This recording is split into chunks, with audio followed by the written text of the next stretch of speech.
Good morning. Welcome to Liberal Union 9/11. The political landscape in the United States today, December 7th, 2025, is dominated by a series of major developments reshaping the national conversation,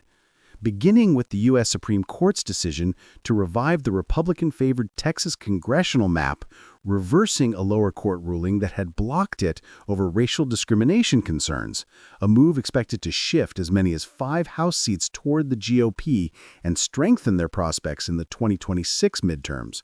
while civil rights groups warn it threatens fair representation and undermines protections for minority voters. At the same time, political analysts are closely watching Tennessee, where Republican Matt Van Epps narrowly won a special election in the state's 7th district, with roughly 54% to Democrat Afton Benn's 45%, a surprising margin in a district long considered safely Republican, raising alarms inside the GOP as Democrats significantly overperformed and signaled possible voter shifts ahead of next year's races. Meanwhile, internal Republican tensions are escalating as President Donald Trump intensifies his push to eliminate the Senate filibuster, arguing that the 60-vote hurdle blocks progress and must be removed to advance his agenda, while many Republican senators resist the idea over fears of destabilizing Senate norms and creating political risks in an election year,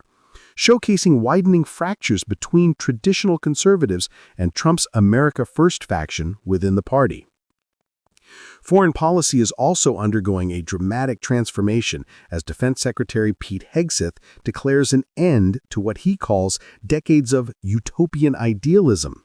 outlining at the Reagan Defense Forum a new strategy that prioritizes defending the Western Hemisphere, presses allies to shoulder more security responsibilities, and aligns with the administration's 2025 National Security Strategy, which emphasizes national sovereignty, reduced global policing, migration control, and a repositioning of the U.S. role in the world, in a way that could significantly shift global alliances and diplomatic expectations for years to come.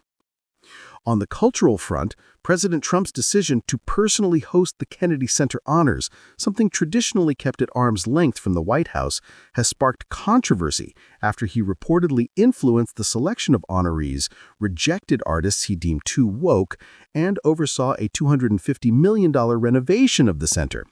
prompting criticism that the administration is increasingly blending political power with cultural institutions in an effort to shape national identity and soft power.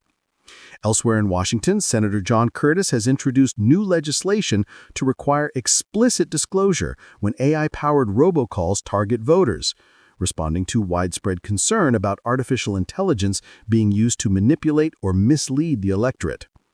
And debates over healthcare subsidies continue intensifying as efforts to expand Affordable Care Act subsidies face resistance tied to abortion-related coverage concerns,